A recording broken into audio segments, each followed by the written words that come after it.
Welcome to The Breakdown. This is the control room where all the magic happens. It's so calm compared to the chaos out here. Look at these guys. They're ready to rip in, and there's a lot to talk about as well. Razor's reign 2 years in, so we recap the 2025 season. We talk about those unstoppable Springboks that will be coming up against in 4 tests next year, and we name a World 15. But let's head back to Principality Stadium in Cardiff and look at the action from overnight. You've only lost 3 matches this season, we know that, but still people are questioning this All Black squad. How do you guys react to that?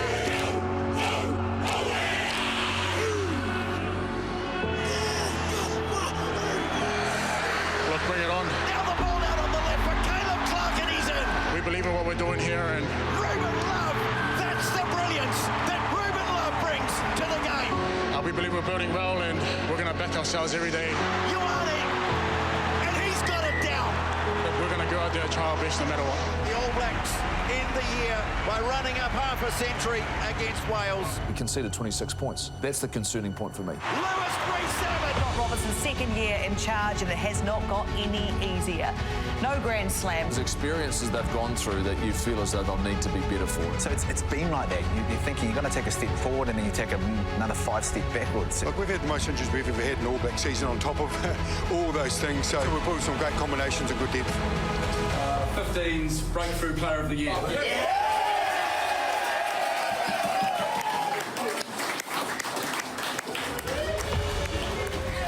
Welcome into The Breakdown. Great to have you joining us for one last time in 2025 alongside the crew. Jeff Wilson, Stephen Donald and Mills Muliaina. Well, that is it for 2025. That is all she wrote for the All Blacks. So I want to know from each of you, what is the overwhelming feeling for each of you right now? We'll start off with you, Jeff, about the All Blacks season as a whole. I'm still waiting, and I'll be waiting till next year now, is the fact I haven't seen the breakout performance, the statement performance. It wasn't against Wales because it was never needed to be against Wales. Job was done overnight, but I'm waiting to see the best, let me put it this way, to see the best of this All Blacks group, this All Blacks team, and whether or not this coaching staff can take them there. So you're patiently waiting. What are you doing, Beef? Yeah, I guess I'm with the waiting crew over there. Have you got rocks under the towel over summer?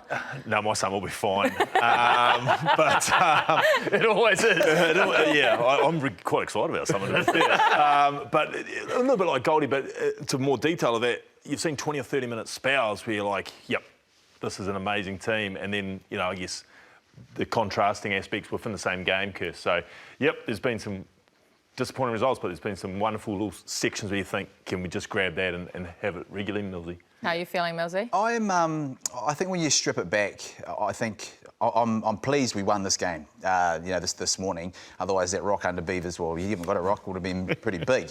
But I'm pretty optimistic. I think it's been a frustrating year. But considering sort of when you look at it and you sort of take a breath and think, well, hey, we have got some good players there.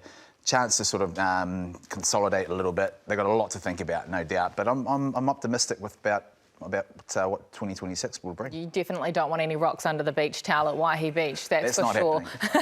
Scan the QR code on the screens. This is your final chance to have your say on our show in 2025. We want to know what your thoughts are on the All Blacks 2025 season. If you've got any questions for the guys or any comments you want to make, we've saved an entire section for you at the back end of the program, so make sure you don't go anywhere. Right now, let's catch up with the All Blacks assistant coach. Jason Ryan is with Taylor Johnson. The tour is now over, the season's over. When you look at the end-of-year tour, how do you think you went? What mark would you give yourself? A+ being the best. Well, look, we came over here to win a Grand Slam, and that never happened. So, you know, and the England test will hurt for a while and through the summer a little bit, I think. But, you know, look, we're pretty realistic about where we're at and what we need to improve on, and we can't look past our inconsistency, and we've got to be really honest with that. And I know personally I made a few mistakes this year, and I've got to learn from them pretty quick. But I think it's 20 new All Blacks or 19 new All Blacks in 2 years, and we've got nearly 160, 200 plus, or nearly 200 caps in the forward pack sitting at home. So I'm proud of the young fellas that we have brought through in the forwards, and we'll be better for it. You've used 45 players this year in the All Blacks. Is that a good thing or a bad thing? Is it bad in the sense that we don't know who our top 23 are, or is it good that we're blooding new players? I think it's a mix of both, to be honest, Taylor. And, you know, I think what this group on the Northern Tour has shown that we can play some really good rugby. That Scottish test was tough, you know, and we came out of the blocks against Ireland and we didn't get the job against England, but we'll be better for the experience of playing on a Northern Tour and big crowds and big moments. Look, we've been through every All Black coach, player, team has been in the furnace at some stage, and we've been in the furnace a couple of times, and good. It's good for us, and you know, it's how we react and how we grow our game and evolve, and I've got every confidence we will do that. When you look ahead to 2026, what are you wanting to achieve? I mean, what are the biggest work-ons for you that you want to get right heading into next year? We've got to be consistent, and we've got to keep the tension on in test matches and not let them slip. You know, like, so we've got to look pretty hard at that. See some calendar next year like that, you know, greatest rivalry is going to be... Yeah. Whew, she's going to be good, but it's exciting. You know, we need it heading in towards the World Cup. So, yeah, we're confident where we're going to head, that's for sure. What do the next few months look like for the All Blacks? So obviously you go into summer. How much contact do you have with the Super Rugby teams and with the players throughout that period before you assemble properly as an All Black team much later in the year? Well, we're going to let them breathe, let them have a summer. We're going to have a break ourselves, you know, and get with our families and that sort of thing, and let them get into their Super Rugby clubs and enjoy some rugby, you know. Like myself, I'll leave them alone, and we'll connect in January, I guess, for a camp and see where they're all at.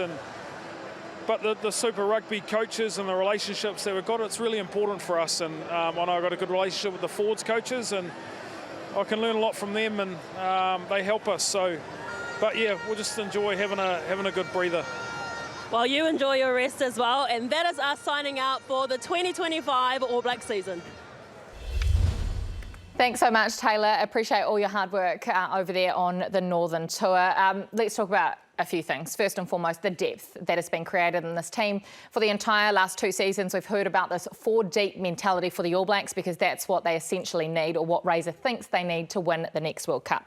There we just heard 19 new All Blacks blooded in the last 2 years, plus a ton of injured players back here in New Zealand. Have they built this depth? Have you seen it? Well, there is a lot of depth, and I think when you talk about the 4 deep, I mean, we spoke about it last week about how many sort of All Blacks featured in, you know, the last Rugby World Cup. So there's some element of that was already there, and then they've sort of implemented a couple of sort of in there. So I suppose when you look at that sense, they've got plenty of experience. The key thing about it now is the fact that they haven't been able to change teams up, right? And leading into next year, it almost seems like this year they've gone into every match thinking we've got to win this game, without the forward thinking of, hey, let's try and create, because that's what you want to do, create 2 world-class teams. And I feel this year they've just gone, you know, stumbled a little bit against the French outfit, and then they've rolled out another team that sort of would produce a win, and they've kind of gone on that sort of sense. So there's definitely 4 deep. It's how they implement these players next year, because they certainly weren't able to do that this year. Yeah, absolutely. I think the depth is there, the players are there. You know, when I look at the backline loosely moving forward, I think it's more working out the jigsaw. When are you expected to have that jigsaw worked out? When? It's halfway through the World Cup cycle, right? We are. When Richie Mo'unga comes back to New Zealand, does it start then? Exactly. Well, he's the kingpin that I guess it's been well signposted by the But coaches. he's only one person, and we know what jersey he's coming back to fill. Yeah, but there'll be a flow-on effect from that. Okay. And where people go, well, all of a sudden, where does Bodie and Damien go? Is 15 there? What about Will Jordan? Where does he go? Where does Leicester fit? Because what we've seen from this tour is Leicester is going to be massively important in the next 2 years going forward to that World Cup. So there's depth there. It's just, I think the biggest thing is the jigsaw, Goldie. It's not about depth for me. It's about us getting a combination together that understands how they want to play the game, which is going to be good enough to beat the top teams in the world, and they'll have to do that in a quarter, semi and a final. And what they have to do next year, they've got to go to South Africa, and there is no bigger challenge. You talk about a Grand Slam being hard to win. I'm sorry. Touring South Africa is going to be more challenging than that. Next year, 4 test matches, 3 of which look as though they're going to be in South Africa, plus they've got the Nations Cup competition, which is going to be a different challenge again. The pressure now comes on about finding a group that can play, like I say, a particular way that is going to be good enough. What we did today against Wales, I don't think stands up against a number of other teams, the top teams in the world, because we were able essentially out-muscle them. We were able to get momentum with our direct running. Wallace Atiti, outstanding. Samasone Tokiaho, outstanding.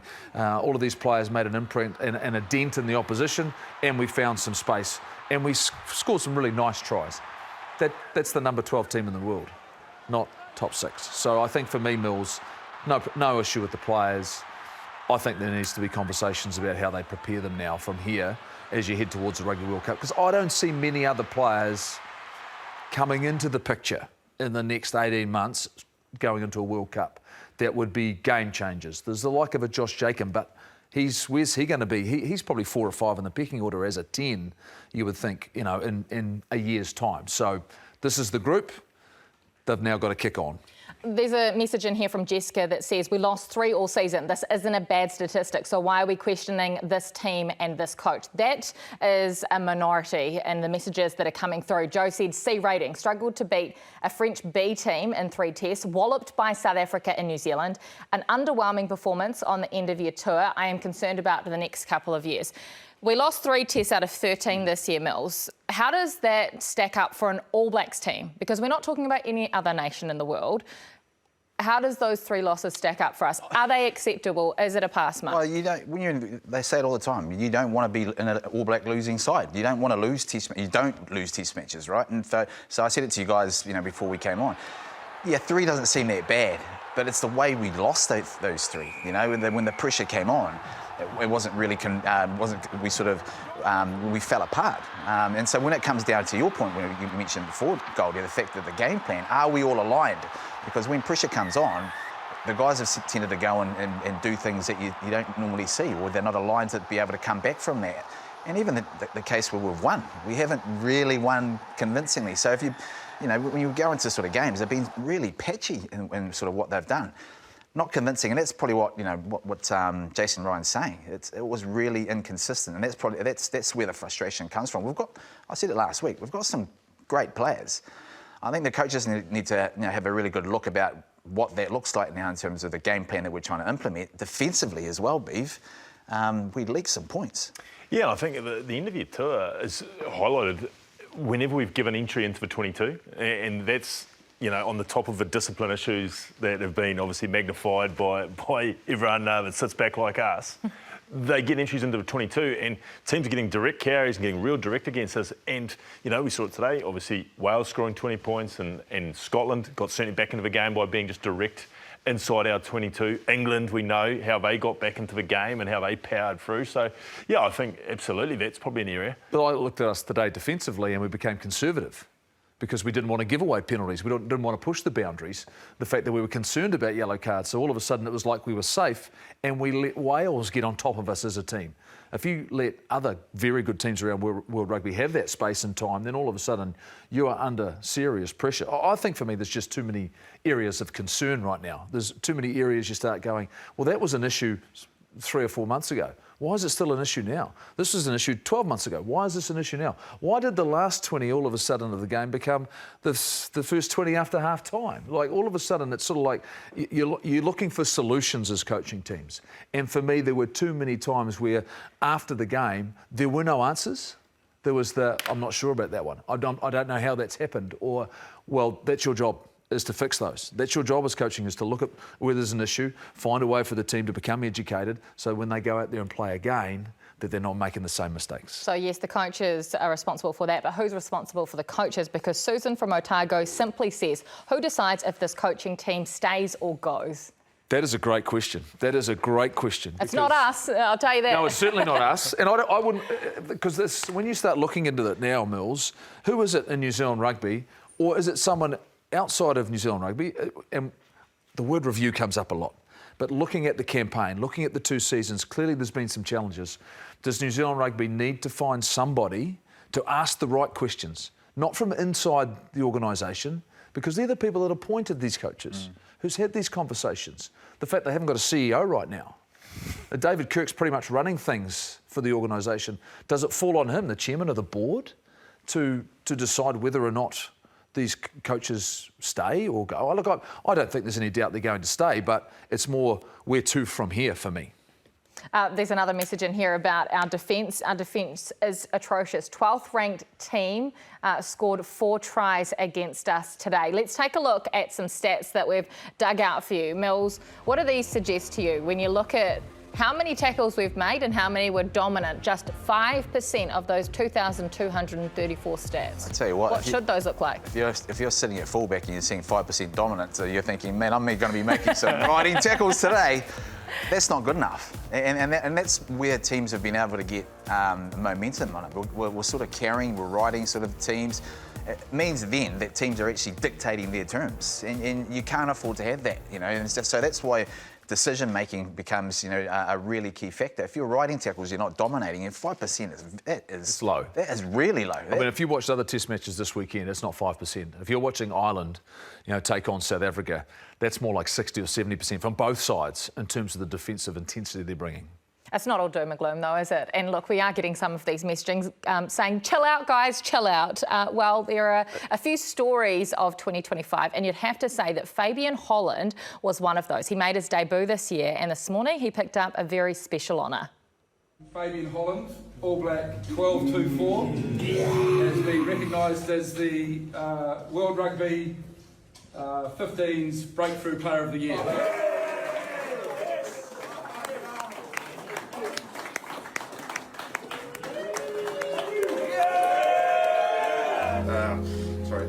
Amazing to have my family here. I wouldn't be where I am today without them. To the boys, as much as this is an individual, it's because of you boys. You know, for a kid to come in here and to kind of live his dream every day is it's pretty special to be surrounded by these bunch of men. Yeah, at the end of the day, I just want to leave Jersey in a better place than when I first got it. So. This is some story, the fact that he moved over to New Zealand because he had watched the All Blacks growing up and he wanted to be one. Came through the system in Christchurch, moved down to Otago with the Highlanders, of course, Jeff. And look at some of the numbers that he produced this year. 85 line-out wins for Fabian Holland in 2025, the most in the international game this year. And that was his first year in international rugby. And he's had to step up when other players have fallen over through injury. He's been the guy they've had to go to. And if you're talking about your first season in the All Black jersey, in a position where there is such steamed history and so many great players, and particularly 2 of them in particular, the likes of a Brodie Retallick and Sam Whitelock, we were thinking to ourselves, I'm sure, who was going to step up. We knew Patrick Tuipulotu was there. Clearly Tupou Vaa'i had a wonderful season, but as soon as Tupou got injured, it's been this man, Beaver, who's had to put up his hand and say, you know what, you asked me to do it, I'll go out and do it for you. And they're the sort of people that I want in the All Black jersey. Yeah, and it's funny you mentioned Retallick, because I remember at the start of the year someone mentioned him as a comparison and I almost fell off my chair. How you could compare someone that hasn't played for the All Blacks to the greatest, in my opinion, that's probably done it. And I tell you what, he's not there yet, but there are some similarities, striking similarities in open play. Like, obviously he does his core work, but you look at him in open play now, as far as his handling ability. And the other thing I've noticed in the last month is you talked about 5% dominant tackles. I reckon he probably equates for 3.5 of those.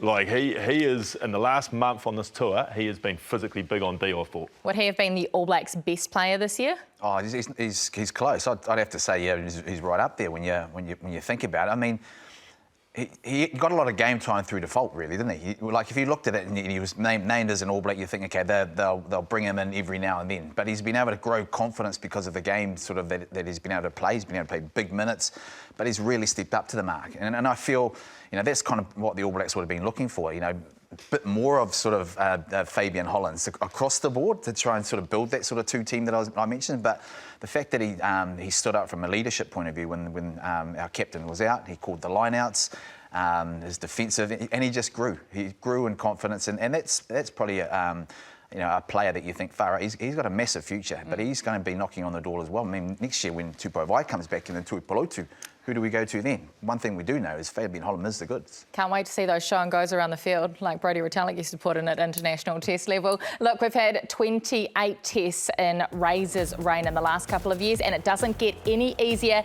in 2026. This is what next year looks like. We have the Nations Championship to start off the year against France, Italy and Ireland. That will be in the July window. Then we head across to South Africa. We play 4 games against URC teams. games and then 4 test matches. We come back home and play 1 home, 1 away against Australia for the Bledisloe Cup before heading back across to the UK to take on Scotland, Wales and England. There will be a final match depending on where we finish in that Nations Championship. But Jeff, you have been there 30 years ago, the last tour of South Africa. How difficult is that task when you look at what they have? They have 17 matches next year, 13 tests and an extra 4 games. Oh, it's as tough as it's going to get for this All Black team clearly next year. And what I hope they're doing is they're tapping into people who are involved in that tour, whether it be John Hart, the coach, or whether it's Mike Banks, the manager, the people who are involved in terms of framing up how that tour needed to be worked, because they'll be operating with a couple of teams. You've got midweek games, which are incredibly challenging, and then the intensity of the crowd, the atmosphere, the expectation, all of that. Remembering this is the first time since '96 the All Blacks have gone back there on a full-fledged tour, so they're going to have to be ready. And the fact they've built some depth is a real positive. The fact that the team that's having to play those midweek games is going to have to face that, and while the test team is focusing what's coming up the following weekend, so there's a lot of balance that they need to have. But this is going to be a challenge. A lot of these guys wouldn't have faced that sort of pressure before. Not just going to South Africa, but even those first couple of matches to start the year. I doubt France bring over a C team, nor Ireland to start the year in July, Beef. Oh, I'm not going to make any predictions about what France will bring. We just don't know. It could be a D team. Who knows how serious they'll take the championship. But yeah, they're 2 massive ones to start with. Obviously, we know Ireland, and we presume France will take this thing seriously. But that is a massive lead-in to, as you say, then 4 games, as Goldie said. Like, I know one of the Scottish boys came out and said winning the Six Nations is tougher than winning a World Cup. I would suggest that if there's something to throw out there, I'd say 4 tests in a row against the Springboks is possibly bigger than a World Cup. Can't get any better lead up into the Rugby World Cup than a tour. Yeah. I think this is perfect for them, you know, and it's possibly what they need. You know, those 3 games to really get things cracking, and then you go into a different mindset about how do you attack South Africa. The tour in itself, it's 8 weeks, you know, and to go, it's going to be massive. It's unique, but they're going to be under a different pressure. You know, they're already leading into the season under a different pressure, the pressure of an expectation to be able to win, but win in a different way because they've been, you know, so inconsistent. You know, so that there for me is going to be the big one for the All Blacks, how they cope with this type of pressure. Prediction from all 3 of you: will Richie Mo'unga be going on that tour to South Africa with the All Blacks? It's a simple question, yes or no? I would be very surprised if he is not on that tour. That's a yes. He'll be there, Jeff. Will he be there? Yeah, he'll be there. He'll be there. So they're saying that he won't be available, but I'm sure they will find... They've already been on the phone to him. Away. Yeah, he's there. Well, there'll be a new CEO that will decide these things now, won't there? Because Mark Robinson's time with New Zealand Rugby has come to an end. We've got questions in here about the current CEO as well. Will says, how will his tenure be remembered? For you, Mills, when you think of the time period that he's overseen, does he walk away from the organisation in a better place than when he started? Gee, that's a tough question, isn't it?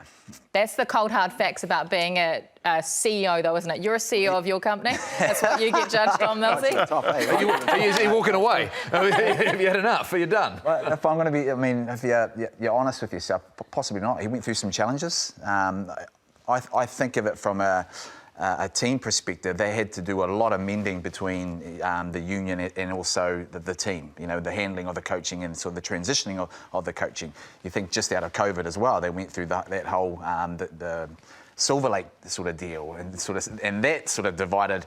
What are you laughing for? I just remember that was quite a carry-on. That was quite a carry-on, was it? Yeah. But it divided a lot of the provincial unions and that. So and then when you look at it, it probably did have an effect on the team. And they won't say that as an excuse, but it just seemed that like what we're talking about now, there was no real connection. And look at where the team's at the moment. We're unconvincing in terms of our performance, but certainly he went through some challenging times, Beef. Yeah, absolutely. You know, when you think back to, obviously, on the back of that COVID stuff, and then the carry-on, I guess, another carry-on was There's a lot of carry-on. South Africa, Razor, where we were having a takeover. All that was going on too. So I don't think probably any CEOs had as much drama. Tell you what, it was great for radio when you're trying to do a daily show, Jeff. Look, I think the reality is that I know Mark well, and I think every decision he's ever made in regards to the New Zealand Rugby. He thinks he's doing the best interests. What he had to go through in regards to COVID, in terms of the financial pressure and the decisions that had to be made around the organisation, all of a sudden they were under pressure financially. And so he was looking for solutions for that, and clearly Silver Lake was one of those solutions to try and shore up the balance sheet.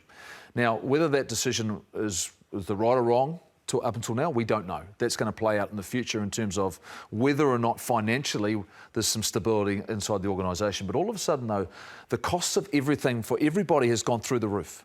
And so it wasn't realistic financially to be part of a Super Rugby competition that has South Africa in it. When you start throwing the sort of money around that it takes to run the game now, you're talking there's 30-odd million invested in NPC every week. I think there's a 35 to 40 million invested in the women's game. You know, all of a sudden the Sevens program had to grow. Costs went through the roof.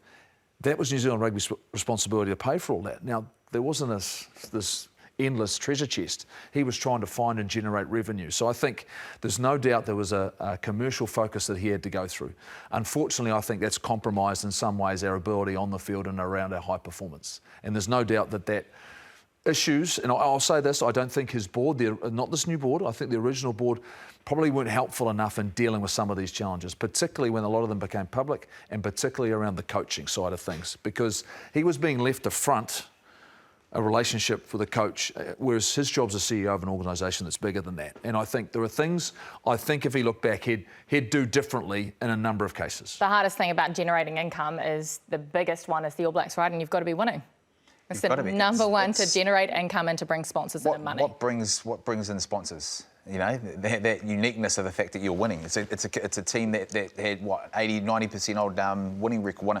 And so when you're not winning, does it become much more appealing? Or do you downgrade and sort of are not offered as much? And that's the challenging part. And you've got to please everyone. Actually, you've just said it right then. He's tried to please everybody. And sometimes you can't do that. But he's done that, and it's meant that for a few years now, there's been some deficit that have come out, which have been concerning. But I say again, I think he's a genuine bloke who's done what he thinks is in the best interest of the game to try and protect its future.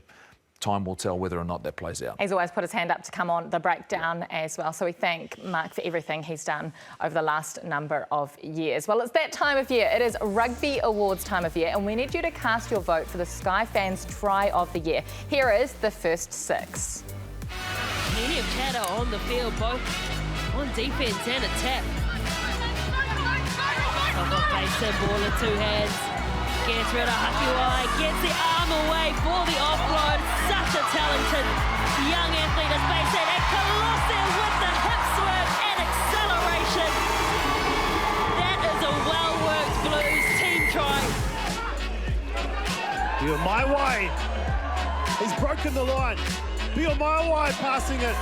There will go all the way. Oh, full out, Fino.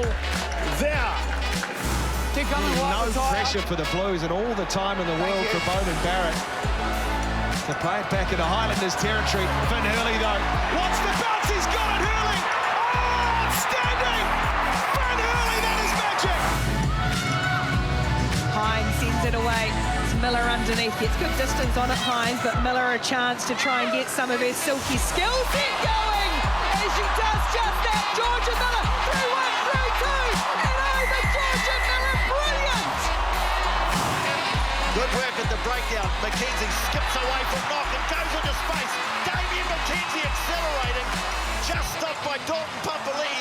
Finau's there, and he gets the return ball. Penny Finau. Can he stand up for Carter? Jumping back. Oh, this is brilliant. This is brilliant from the Chiefs. Roygaard. Away for Bowden Barrett. Jordan away for Tavanawa. Here he goes. No, it's Arnie Savia. Arnie Savia slips the pass to Proctor. Looks around and finds Bowden Barrett. Big charge from Ioane. Got it off behind. Oh, here's Tupo Mai. Oh, boy, oh, boy. There's a great try.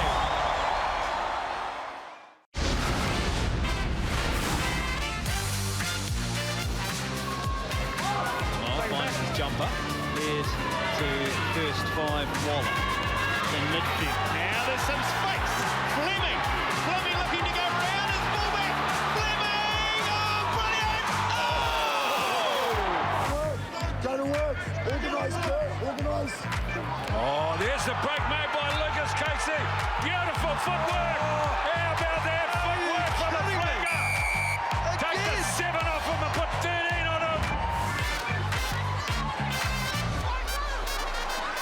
one last roll of the dice if they can try and create something. Letienga linking up on the outside. Sorensen McGee. Georgia Miller trying to get on the outside. Oh, ball back in field. What have we just seen? Oh, boys. Yep.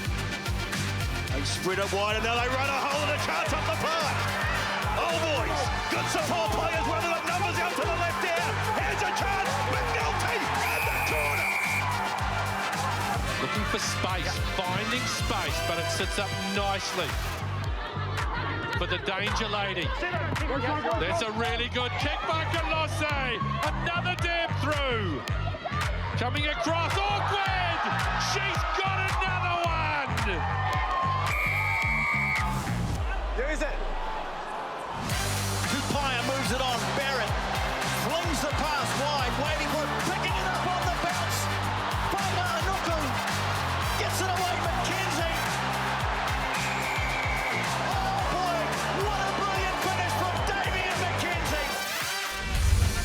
Yeah, look, that was nice, but my Sky Fan Try of the Year vote goes to Maya Joseph of the Black Ferns in the Rugby World Cup. It's not up to me, though. You vote, scan that QR code on your screen right now to have your say. What about you guys? Who are you voting for? There was a Westlake try in there. There's about 2,500 Westlake kids who are going to be voting. Who was that for? First thing on tomorrow morning, going to Matt Fleming scored the try. Year 11, outstanding try. That was in the final of the North Harbour competition. Something special, but yeah, there'll be a lot of votes going his way. I don't know what team it was, but there's a young halfback, Ratma, scored an absolute beauty. Not sure I don't know what team he's from. Geez, that was a try. Mezzy, you like a few out of that? I think Georgia Miller. She was against Aussie. Against Aussie in Wellington. Yeah, very good. That was one for the ages, that's for sure. Well, let's whip around the grounds now and take a look at some of the other international matches from the weekend that was. Of course, there was the All Blacks match at Principality Stadium. South Africa took on Ireland. This was a match that had a lot going on across 80 minutes. We'll dive into that very, very shortly. Australia went down to France. They have gone 0-4 on the end-of-year tour in the north. Chile lost to Italy as well. There's a couple of matches still to come. Scotland against Tonga, England against Argentina, and one next weekend where the Springboks take on Wales. Let's hone in on one though. Ireland up against the Springboks. This had absolutely everything. Ireland, 3 yellow cards and a red. Like, come on, in one match. How did they manage to hang in there, Beef? Because it wasn't too far apart at the end. No, it was a brilliant game of footy, and like obviously we've got this Nations Cup where we're manufacturing a competition, but when you see a test match like this in isolation and the intensity of it, and like this is from the moment, this is the 4th minute. That was a great try. But this lit the fuse, and how you mentioned Irish just continued to hang in there. Maybe it's because of the way the Springboks played in Aussie that they didn't quite test them with how many numbers they were down, but you've got to hand it to Ireland. Jamison Gibson Park, intelligence, I think, held them in the game for a lot of it. I'll tell you what, these two sides creating a bit of spice between them. Yeah, the Rugby World Cup, the tour in South Africa, and now even the game today. Williamson was shushing the crowd. Did you see that? Wow, yeah. It is absolutely creating something, pretty hectic at the moment. I don't think they like each other. I've just got a feeling they don't like each other. That rivalry we've sort of got now with Ireland, I think South Africa have the same. And that's because Ireland, clearly, over the last decade, have lifted their game. And they're right there. This game was brutal. Yeah. This was nothing like the All Blacks versus Wales. This was at a next level. And the reason there was all those yellow cards is because South Africa turned it up physically. And the fact that the Ireland were just under the pump. Their scrum was under the pump. They did an unbelievable job of staying in the game. South Africa should have put them away 3 or 4 times in the first half. They didn't manage to do that, and then it was in the balance. But when they put the screws on, South Africa, they look just, they're so intimidating. I mean, I thought they were intimidating before this, but and Wellington, maybe? Yeah, they were good. Wellington, right? But this here was the fact that they went a little bit old school when they needed to, and went back to some of the things we know they can do. It's like, we just want to win this game, and so all of a sudden they just suffocated Ireland. Can I ask you, on form right now, did we watch the best 2 teams in the world this morning play? Well, England beat us last weekend, and England are really good. Like, I think, and the reason I say that, I'd be very interested if we played Ireland now. We didn't play them when they had a lot of their cattle back in that first game. If there was another test match, I'd be interested to see how we would go. But I think the margins are very, very close, but I think South Africa right now, do we disagree that they are? We all agree, right? Yeah. South The Africa. world rankings tell us that they are clearly the #1 team in the world, and everyone is chasing. So how do we close the gap then? How do the All Blacks get closer to the Boks? Because we need to before next year, don't we? Well, we've spoken about the depth that we've got, right? And so the hardest part now, and perhaps not having a CEO right now might be a blessing in disguise for Razor Robertson's crew, because you've got to start implementing guys next year. You know, you've seen the test matches, the 3 before the South African tour. You go there and create this 2 teams that the South Africans have got. They've probably got 5 teams right now. I mean, and the evidence of that is the game against the Irish. They didn't panic. They should have blew them away when they had 2 guys in the bin. They didn't, and they didn't. But did they panic? No. They went back to their old school stuff. You know, so they understand to roll back to that. Everyone's aligned. We need to get like that. And you know, like I said, I've always said, we have got the players. It's the game plan now, and when we're under the pump, that we're all aligned, and that's got to start now. The All Black coaches have got to start now thinking about what those moments are. Instead of coming out and saying, hey, they're working really hard, we can see that. Let's get some clarity in what we're doing. Boks clearly #1 in the world right now. I think everyone had really high hopes for the Wallabies after the way that they started the season, winning one of the British and Irish Lions matches, Beeve, and also going to South Africa and beating the Boks at Ellis Park. But they only won 5 from 15 this year. So how do you rate their season as a whole? And now that Joe Schmidt is finishing up, where to from here? Well, where to from here is the interesting thing. I mean, I don't think, not just because I'm a 10, I don't think you can overemphasise the fact that you haven't seen Liner since the Lions series. They are rolling the dice every week about who's out there at the moment. Like Edmund, for example, has played a lot of tests in the last sort of month. He couldn't even start for the Waratahs at times. So no Skelton as well. They just don't. We've talked about the depth, that we have got depth here. They don't have the depth, and particularly in a position like 10, which is still musical chairs, Goldie, for the Wallabies, you can't win these big ones without it. Their defence is terrible. It's terrible. That was static ball. That was static, and it was hands that beat them. Hands to one side of the field to the other, and you can't stop that. The number of tries that they conceded in this game, but in a number of test matches this year, where they just watch this. Look at this. This is simple. They've condensed way too much, and then all France have had to do is pass it along the chain for them to score in the corner. The fact they haven't been able to communicate, to cover the spaces, to take up any space, go forward. To me, I just think at the moment they're a team that rely heavily on one group of players throughout the course of the season, and that's an indication of, for me, they just look gassed, and too many guys have just had to play too many minutes throughout Super Rugby and through Super and through their international campaign, and they've come to the end of it. But you're hearing all the good things out of them. They're saying that they feel as though they're going in the right direction. Well, results on this India tour would suggest that they've got to find a way to create a little bit more depth. I'm not sure where that comes from, but Super Rugby is pretty important for them next year. And when you talk depth, you've got to look at the Springboks once again, don't you? We're going to talk about Malcolm Marx, because he this morning has just been named World Rugby's Player of the Year. There's Victor Matfield wearing Louis Vuitton. This guy is so classy, isn't he, in the dressing shed. Come on, Millsy, it's the same as your bag.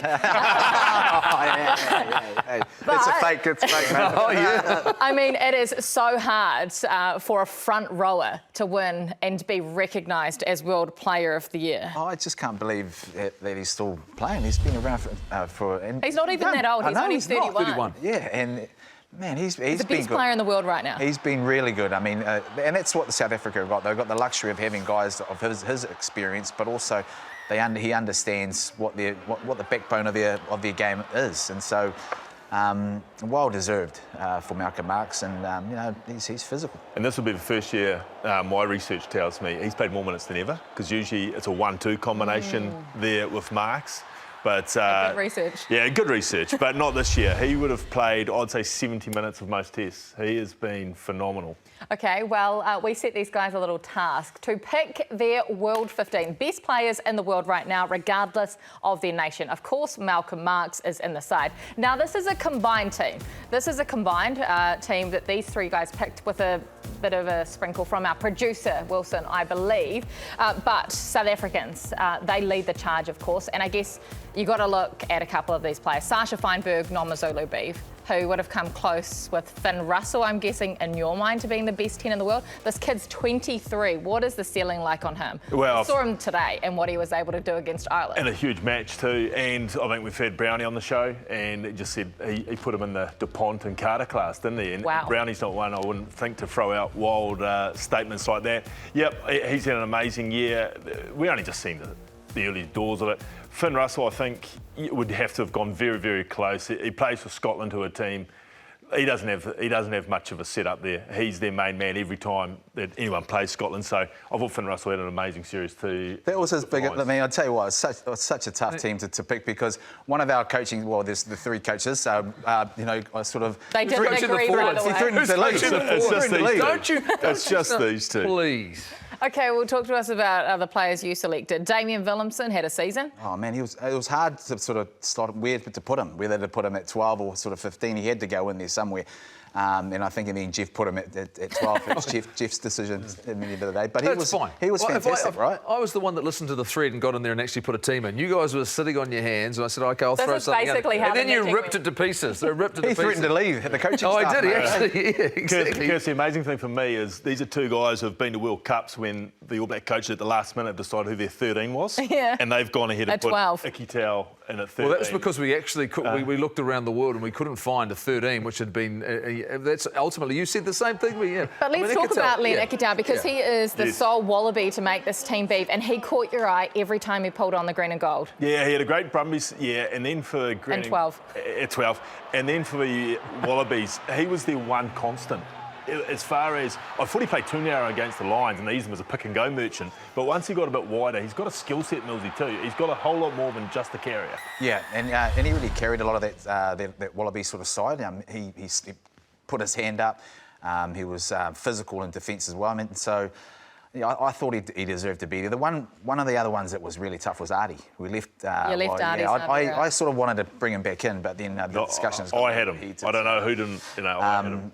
But we went for Peter Steph du Toit. I thought he's been fantastic this year. On the other side of that, Ty Byrne, he had a great Lions sort of series. So, but Peter Steph. Come on. Yeah, mate, you can't... Look, he plays like an open-side flanker. And you can't... when I look at and watch him play, there's a reason he's been the best player in the world before. Yeah, man. Look, he is a game-changer, difference maker.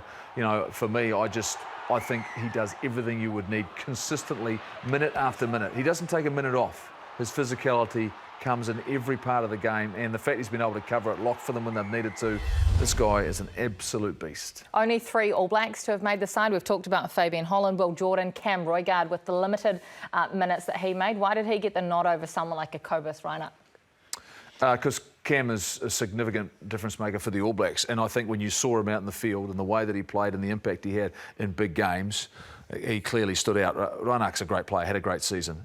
This is not an easy job to do, Kirsty. No, it wasn't Argentinians, the poor Pumas. Yeah, well, I had someone and they got vetoed. They still didn't make it as well. So it wasn't an easy process. Choco was considered. There you go. There's well, him or Icky Tau. Yeah, but there was a very tough position to nail down in the end.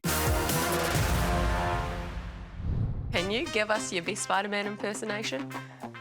Spider sense is tingling. I was gonna web you, but I won't. Not good enough. Calm down. Any Sunday's a great Sunday, especially when you're on the breakdown. You're all in. Some days are better than others. Super Rugby is won in winter. Who will be the 2 teams in the final? Chiefs Blues. Marty.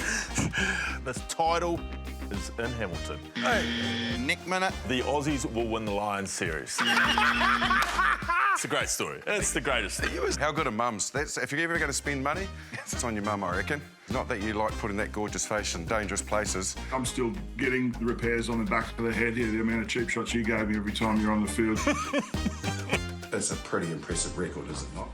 Yuck. That was yuck from Marshy. 3-0 to Aussie, you reckon? 3-0, 2-1. Well, I was going to let him know you thought. Pay your Sky bill. Pay your Sky bill and get entertained. I thought it was just one. You can't just be passive. You got to either go hard out or you just put your hand out there. So come on, I'll tell you straight away. I understand what you're saying. The invite is continued. Roll out the barrel. I understand what you're saying, but Solving the world's problems over here. Well, that's a wonderful, accurate message. We should probably hear from one of the greatest instinctive players in the 10 jersey with his comments about, you know... There's merch here somewhere. But we've got TMOs going for almost 3 minutes. Time to get up and grab a fresh cold one like that. Yeah, I had time to get a dozen, actually. I'll go to you, Millsy. I'll go to you. In a very thick Afrikaan accent, I got told I was going to die today, boy. So I spent the first 20 minutes looking for snipers. Enough for me to get excited, get a little bit of blood in it, you know, get warm fuzzies. Definitely not. No. I don't know. All of a sudden, it's all right to be on the fence. No one touches Justin Marshall's here. Yeah, lost my ability to manicure myself, so... Me, oh my, I have enjoyed that. Yes, boy. Well, me and Millsy probably still have nightmares from 2 back-to-back tests in South Africa where I think it was the first time that we ever got exposed hugely by contestable kicks, and we were literally sitting under there. Speak for yourself, mate. And Sir John Kerwin wasn't feeling very well. He felt physically sick. I want to vomit. Feedback to the rest of us talking rubbish. This is Beaver watching those final 20 minutes. Tough to watch. It was a bit of a roller coaster. There were some wins. Stay with the crowds. Here we go. Stay with it. Here we go. Are you pure beef still, or...? I'm prime Angus. I'm like a Wagyu. Get to know. Prime salary cap inquiry. Surely the names you just rattled off. How's that possible? You've got half the commissions. That's probably what's happening. You've got half your players. You know better than anyone because you were number 19 at first 5. You know, I've got an argument about 17 of them, but yeah, exactly. Yeah, right. We're out of here. That's it. Justin's throwing paper. We're gone. Yeah, move on then. Move on. We cut that up. That took us forever.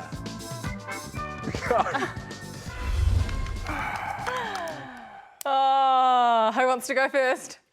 Dear, oh dear. Welcome on board, Beaver. What a year. What a year you've had. Great predictions, mate. Hey, what happened to your Wallabies? Everyone Sorry wants for to having know. an opinion. Yeah, Wallabies let me down. No doubt about it. Not far off. They won a few big ones though, Beef. Take that and run with it. Take it and run with it. I tell you what, people are picking your teams apart. Finn Russell, easily the best 10 in the world. That is coming through about 1,000 times. Hugh Jones from Scotland. What about Tuipulotu?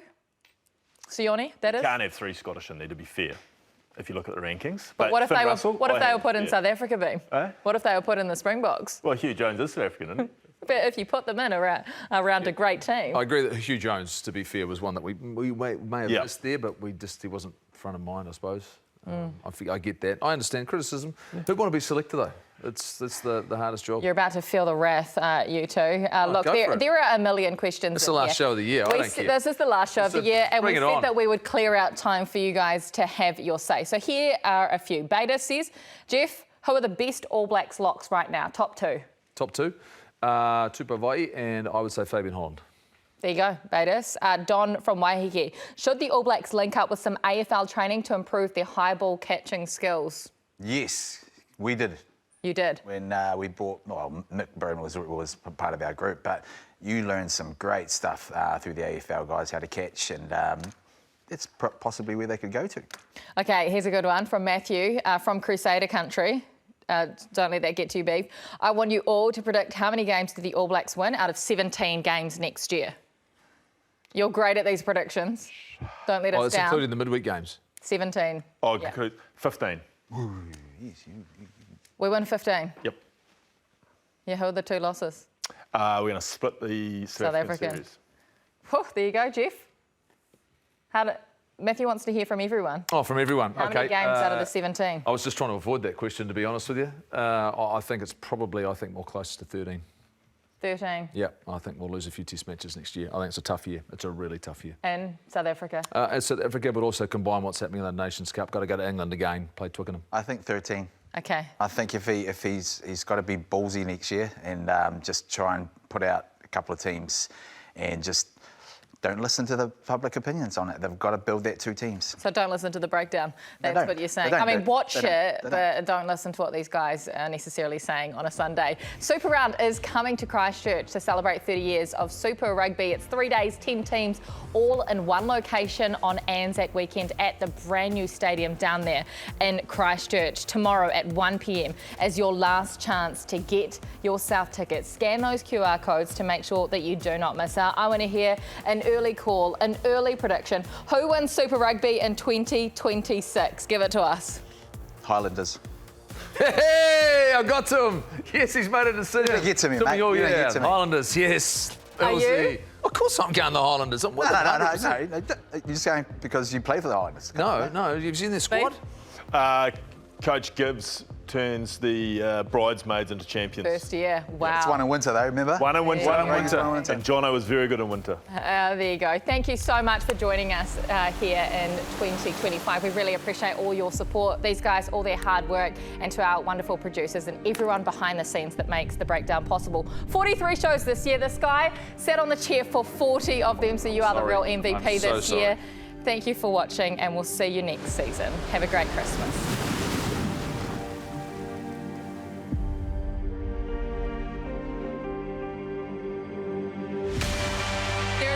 To love about rugby, and good news for us, the wait is now over. On the back of one of the greatest performances